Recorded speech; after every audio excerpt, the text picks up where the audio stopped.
October 2006 saw a special 100th Happy Birthday celebration at Porter Cable in Jackson.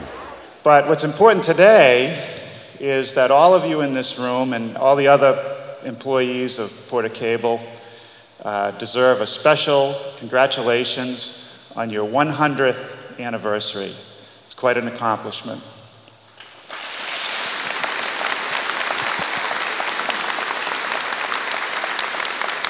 Well, this is a big day for Porter Cable. It would be for any company to celebrate their 100th anniversary.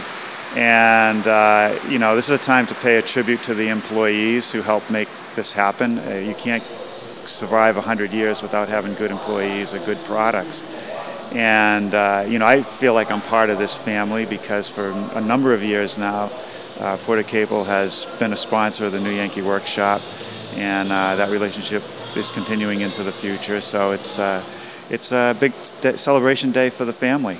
It was back in 1906 with $2,300 that Raymond and George Porter and Frank Cable set up a small machine shop in their Syracuse, New York garage. The first Porter Cable tool was a pencil sharpener. In 1914, the company hit pay dirt with the first short bed lathe and moved into a new factory in 1917, the company's home for 48 years. Porter Cable tools came into my life when I was very young, and my father was a carpenter, and he had several Porter Cable tools in his own home workshop as well as tools that were in his truck because he worked for a contractor. We built houses, renovated houses, and so forth. And, what they make are woodworking tools for the woodworker. The path to the woodworker began in 1926 when Porter Cable introduced the first portable belt sander. The circular saw came along in 1929 and a floor sander in 1931. The first dust collection system was also introduced in 1931. This is monumental, truly, because when you think about Porter Cable, they've been around for 100 years. How many companies can you say have been in business 100 years and leading the way? And one thing that's important to me, woodworking is a tradition in our family, and the only tools we use are Porter Cable. This is a Porter Cable tool that got me in trouble when I was 12 years old because I went to my father's wood stash and turned $2,500 worth of walnut into beautiful shelves for my neighbors. I was the most popular kid in the neighborhood, and that launched my career in woodworking and also in TV. Porter Cable is the only portable power tool I use because I can depend on it. The fact that these employees here in Jackson, Tennessee make the very finest tool on earth is unsurpassed. During World War II, Porter Cable made parachutes and harness gear along with other hardware necessities. But after the war, it was back to the woodworker with an innovative and influential line of routers, shapers, and planers in 1948.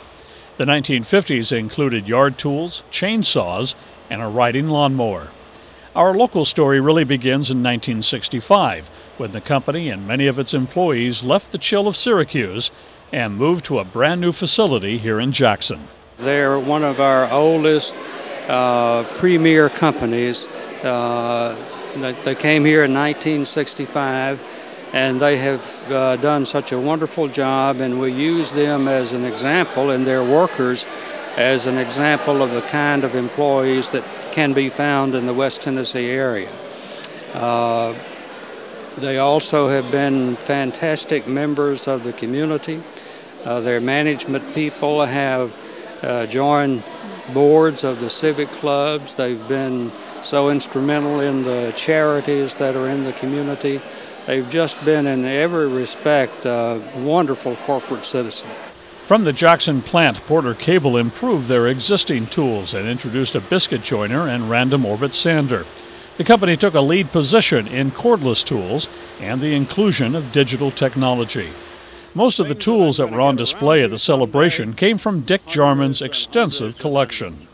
I retired from General Motors 15 years ago, and I spent an awful lot of time running around the country looking for these grand old tools. Most of these tools I know who had them, where they came from, what they used them for, and that gives each one of these things a personality that makes it even more than just a great tool. But taking them apart in the process of polishing them up, you begin to understand the quality that these Porter Cable tools have had going all the way back to the beginning.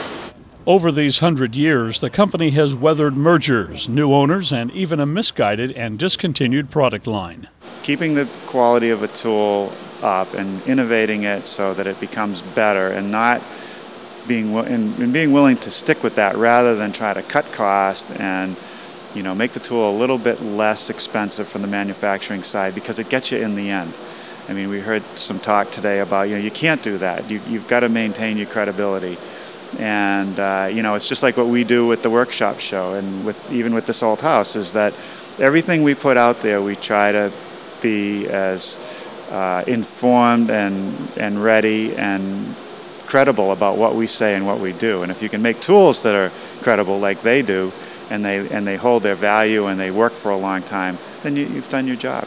It's the people that stand behind the tool. And today we celebrate that with 100 years of success. But it's the innovation and the new product designs that is going on. This plant is one of the most innovative plants in the world, and it's right here in Jackson, Tennessee. I don't know what other businesses there are in the area, but I'm sure Porter Cable is a big part of the family here in Jackson, Tennessee. And for those who don't work for the company, that they have a gem on their hands here, and they have some wonderful people, and they should be proud of that.